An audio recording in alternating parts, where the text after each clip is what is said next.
Na-certify na rin as urgent ng Pangulo ang panukalang amyendahan ang Biofuels Act of 2006. Kung maisabatas ay pwede nang maglabas ang Pangulo ng executive order para payagan ang pag-aangkat ng biofuel components kung tumaas ng 5% ang presyo ng petrolyong may biofuel. Sa kasalukuyang batas kasi, kailangan munang ubusin ang lokal na supply bago payagan ang pag-aangkat niyan. Sabi ng Pangulo sa isang sulat sa Senado, kailangang maisabatas ang panukalang baguhin ang batas para maibsan ang pagmahal ng langis. Ilalaan naman ang makukuhang pondo mula sa taripa at buwis sa pag-aangkat sa mga programang pang-ayuda. Mahigit 3,000 bagong promote na mga guro at school heads ang nanumpa sa Cebu ngayong araw. Bahagi ng Expanded Career Progression Program ang panunumpa na sinaksihan ni Pangulong Bongbong Marcos. Dumalo rin ang Pangulo sa turnover at pag-inspeksyon sa Learning Continuity Space, pati sa paglatag ng mga serbisyo ng Yakap at Kalinga Caravan na layong magbigay suporta sa mga nilindol noong nakarang taon. Pinangunahan din ng Pangulo ang inaugurasyon ng Mactan Expo sa Lapu-Lapu City. Inaasahang madadaanan na sa Semana Santa ang ginagawang bahagi ng Andaya Highway sa Camarines Sur. Binanggit yan ni Public Works Secretary Vince Dizon ng inspeksyonin ng kalsada. Pagkatapos naman ng Holy Week ay itutuloy ang mas malaking road rehabilitation sa buong Andaya Highway. Pag sinimulan yan ay pansamantalang padadaanin ang mga motorista sa Maharlika Highway. Imbes na sa tulay, tanging lubid ang gamit ng mga estudyante sa Asuncion, Davao del Norte para makatawid sa ilog at makapunta sa paaralan. May bangka sila noon pero tinangay at sira na ng matagpuan. Nakatutok si John D. Esteban mula sa GMA Regional TV. Wala na akong bangka, sakay na lang sila PC. Mistulang nagzizipline ang mga estudyanteng ito papasok sa eskwela. Sa kuhang ito, sa Asuncion, Davao del Norte noong March 3. Tinangay kasi ng baha ang bangkang tanging paraan nila para matawid ang ilog ng Sitio Casilak, Barangay Sagayen. La, kalo, ay, nahagbong gid yung kalo. Natagpuan naman na ang bangka pero wala nang katig kaya hirap magbalanse at posibleng tumaob sa kunting mali lang sa galaw ng mga nakasakay. Inay ninyo, inay, limase, maunlod na. Isod kayo, ilusan ng uban, ibili ng uban. Angel, pabilin saba. Oh, kamay lang kay lutaw ng dulong. Marami ring butas ang bangka na mano-manong tinatanggalan ng tubig ng mga sakay para hindi lumubog habang hinihila ang lubid para umabante sa kabilang pampang. Kung walang kasamang nakakatatanda ay ang mga maliliit na braso ng mga estudyante ang hihila sa lubid na nakakabit sa kinakalawang na kable. Wala man milaing choice kay maura man na amo ang sakyanan jud padung diri among padung eskwelahan. Munang medyo na mo kuan ma'am nang hanging bridge. Dili mo sa katabok, irigera po may kalit. Estudyante, ma'am, nana, mo yun ang yatod.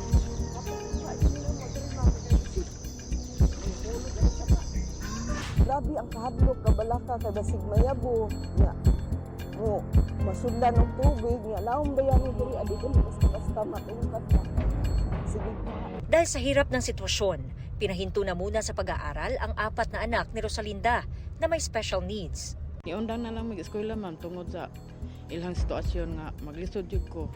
Kalbaryo rin ito sa mga pasyenteng kailangang dalhin sa pagamutan. Ya, na time na mubaha.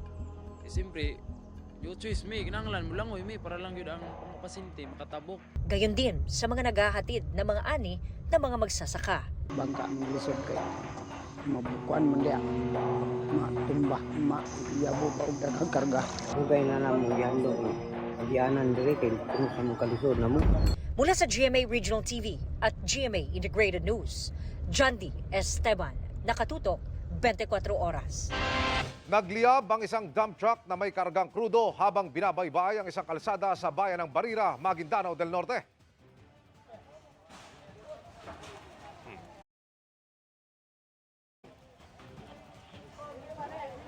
Ayon sa investigasyon, hindi agad napansin ng driver na may nag-spark sa bandang baterya ng truck. Agad namang itinigil ng driver ang truck nang makita ang usok. Nadamay naman ang isang bahay sa gilid ng kalsada na ayon sa Bureau of Fire Protection ay gawa po sa light materials. Walang naiulat na nasugatan sa insidente na patuloy pang inaalam ang sanhi. patungo sa ng Parang, Maguindano del Norte ang truck na pag-aari ng munisipyo ng Barila.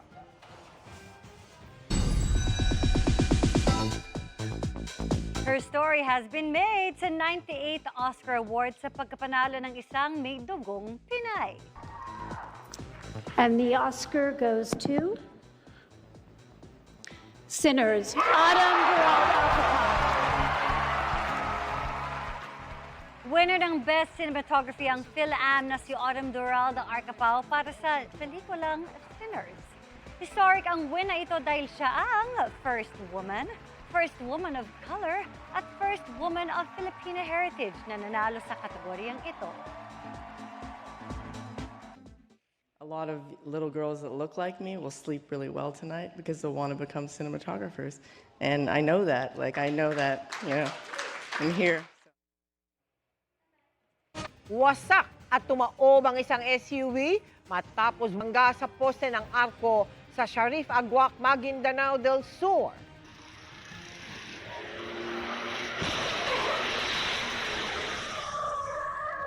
Sa kuha ng CCTV, makikita ang mabilis na takbo ng SUV. Dinig na dinig ang lakas ng pagsalpok nito sa poste. Ayon sa mga otoridad, mainiwasan itong tricycle o payong-payong pero hindi natansya ang pagmamaneho kaya tumama sa poste at tumaob. Sa lakas ng impact, may naiwang bahagi ng SUV sa poste ng arko. Ligtas naman ang 24 na taong gulang na driver. Patuloy ang investigasyon sa insidente. Ipinababasura sa International Criminal Court Pretrial Chamber 1 ng 2 Pilipinong abogado ng drug war victims ang hiling ng kampo ni dating Pangulong Rodrigo Duterte na suriin ang pagkakatalaga sa kanila. Giit ng dalawa sa isinumite nilang dokumento, walang conflict of interest kung maging legal counsel sila ng mga biktima. Wala nilang naipakitang maayos na dahilan ang depensa mula sa desisyon ng chamber para questionin ang mga abogado ng mga biktima. Nauna nang ibinasura ng chamber ang hiling ng depensa na tanggalin ang 2 abogado dahil hindi nila naipakita ang conflict of interest. Pinagbantaan at tinutukan ng baril ng isang lalaki sa Valenzuela City, ang anak ng kanya mismong kumpare.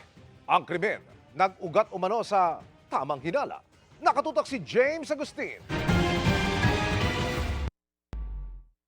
Inaresto ng pulisya ang 43 anyos sa truck driver na inireklamo ng panunutok ng baril sa anak ng kanyang kumpare sa Barangay Karuhatan, Valenzuela City.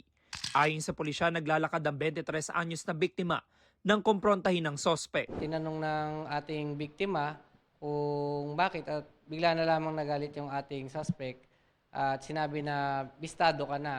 Alam ko na yung mga pinagsasasabi mo. Dito ay bumunot siya ng kanyang baril at kanyang tinutukan ng ating biktima at sinabi, gusto mo barilin na kita dito. Ang ugat ng komprontasyon, tamang hinala. Pinaghihinalaan niya ang ating biktima na nagsusumbong ng illegal na aktibidad kagaya ng paggamit ng illegal na droga sa lupang binabantayan ng kanyang ama. Nakuha mula sa sospek ang isang revolver na kargado ng mga bala. Walang naipakitang kaukulang dokumento ang sospek. Sa korte na lang magsalita, sir. Sinampahan ng sospek ng reklamong grave threat at paglabag sa Comprehensive Firearms and Ammunition Regulation Act. Para sa GMA Integrated News, James Agustin, nakatutok, 24 oras. Apatang patay matapos mabangga ng kotse sa Angono, Rizal ang isang motorsiklo sa kadumiretso sa isang bakery. Ang driver nawalan umano ng preno. Nakatutok si EJ Gomez. Binabaybay ng mga sasakyan ang kahabaan ng Manila East Road sa Barangay San Isidro sa Angono, Rizal pasado 1:00 ng hapon nitong linggo. Nang biglang dumating ang isang pulang kotse. Nabangga nito ang isang motorsiklo. Tumilapon ang rider at kanyang angkas at dumiretso ang kotse sa isang bakery. Sa isa pang kuha ng CCTV, kitang umiwas ang paparating na jeep at napatigil din ang mga kasunod ng motorsiklo. Naipit sa bumper ng kotse ang 3 nadamay na tao. Meron pa sa ilalim. 2 iba pa ang tumilapo naman sa may bakery kung saan napunta ang nabanggang motorsiklo.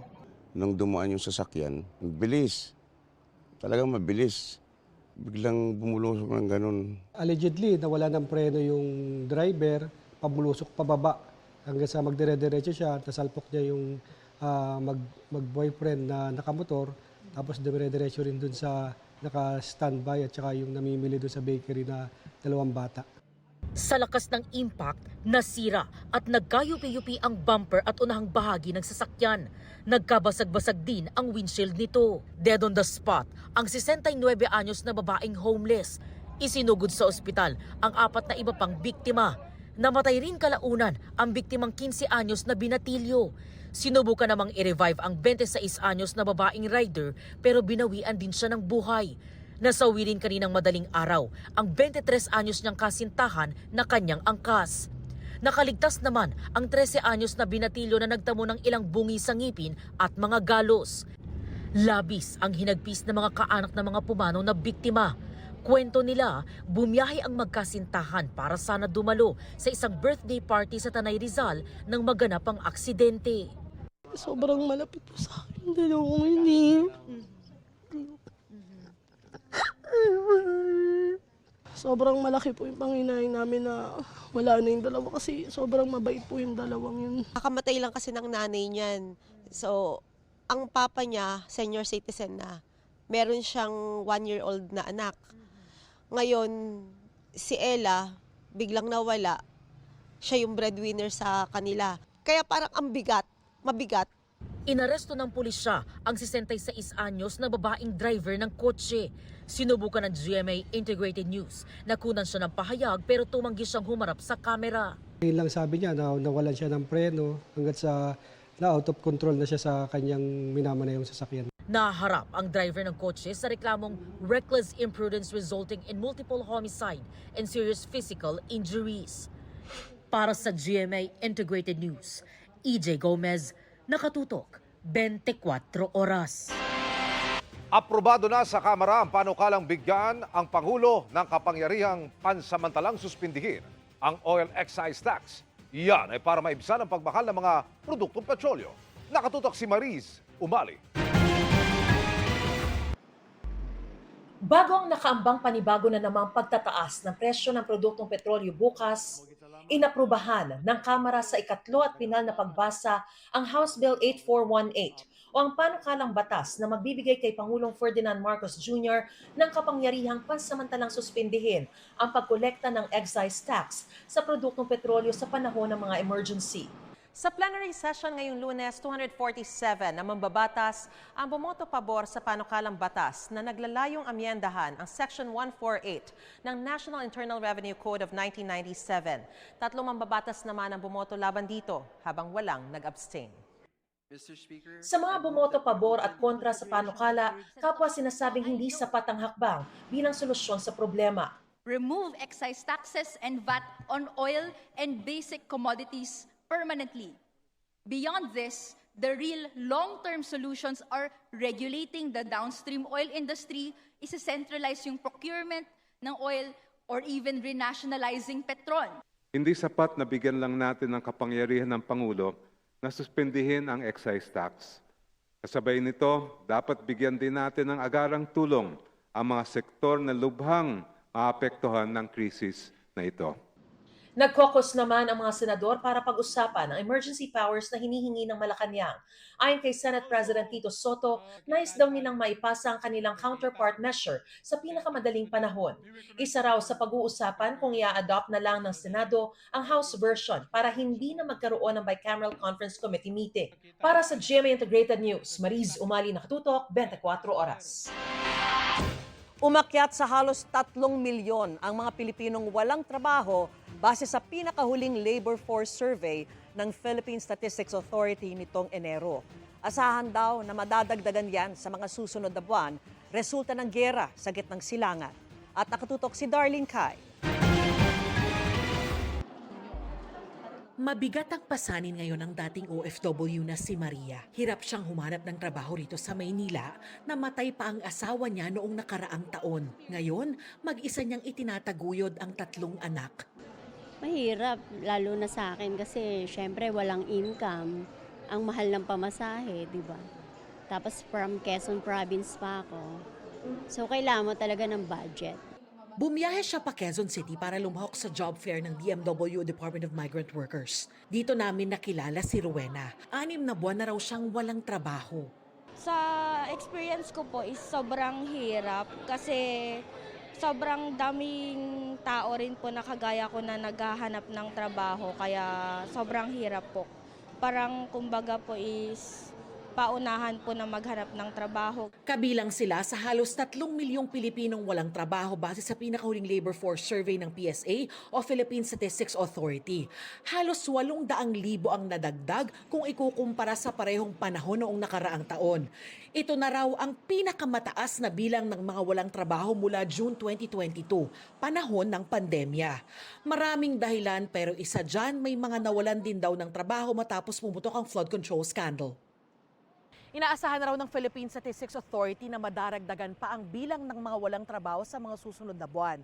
Bahagi pa rin daw yan ng epekto ng nagpapatuloy na gulo sa gitnang silangan. At base na rin daw yan sa mga naging epekto ng mga nakaraang pandaigdigang krisis sa bilang ng mga nawalan ng trabaho. When oil spikes, the prices of oil spikes, yung mga businesses natin, some of them hindi na nag-hire or hindi na rin sila, or some of them nagle-lay off, so it might affect our labor market, yung spike ng prices of oil.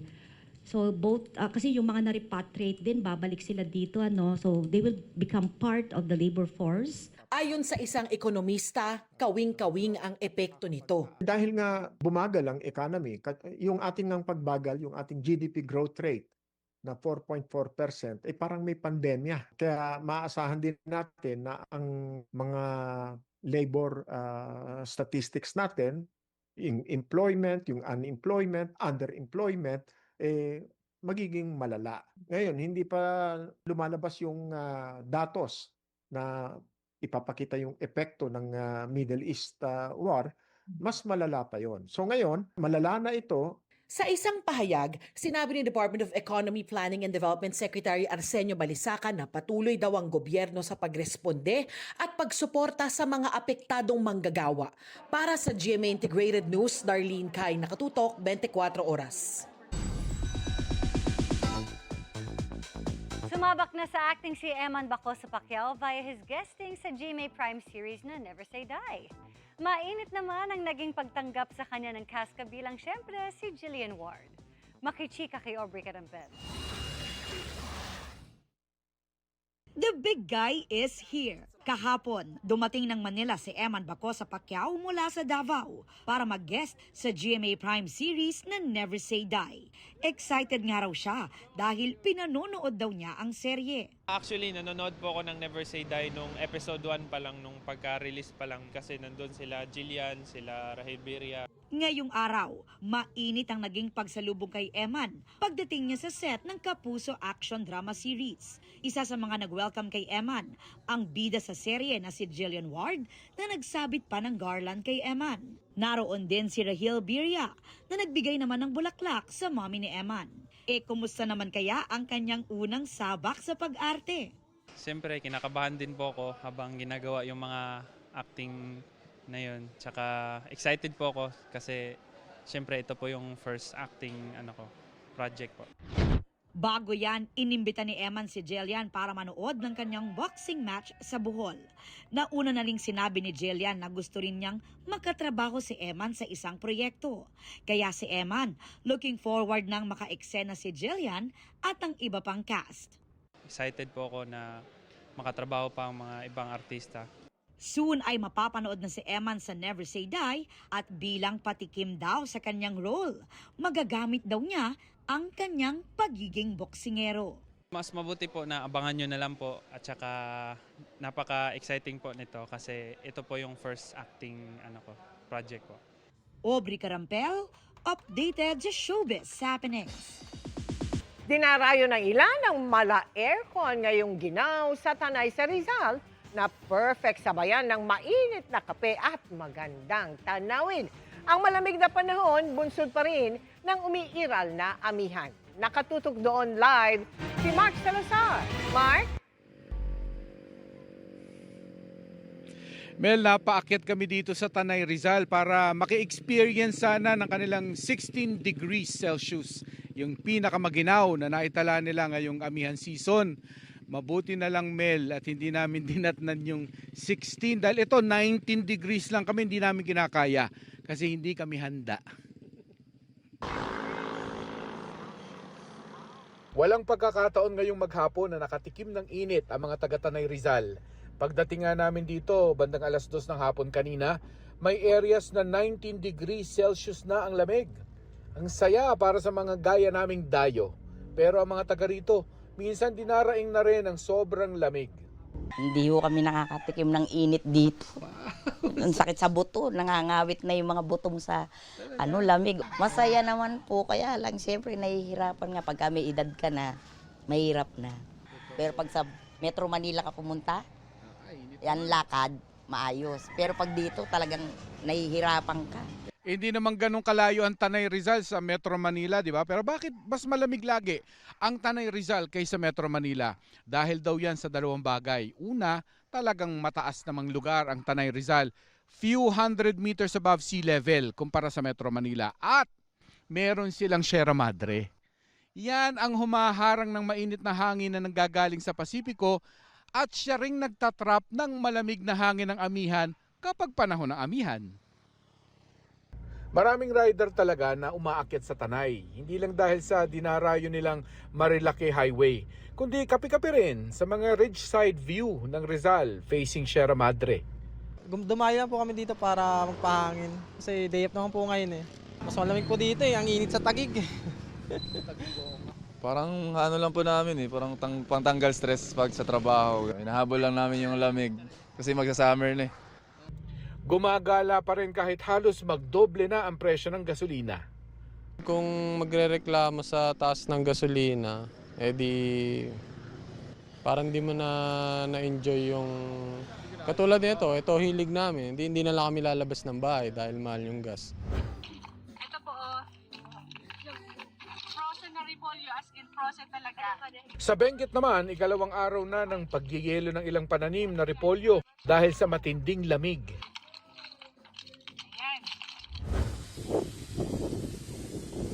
Ganyan din ang naranasan nitong weekend sa mababang bahagi ng Mount Pulag na balot ng makakapal na yelo ang ilang puno't halaman. Nitong Sabado na itala ang pinakamababang temperatura ngayong amihan season sa La Trinidad, Benguet na sumadsad sa 7.5 degrees Celsius. Ramdam pa rin doon ang lamig na amihan ngayong araw na itala ang 11.4 degrees Celsius ilang minuto bago mag alas 8 ng umaga kanina.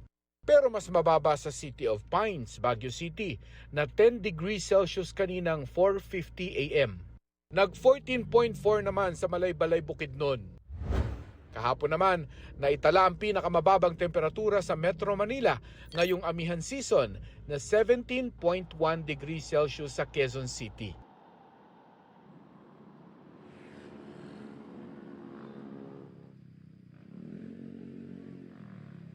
Dito naman sa Tanay, hindi naman talaga umiinit kahit nasabihin mong summer na o tag-init na.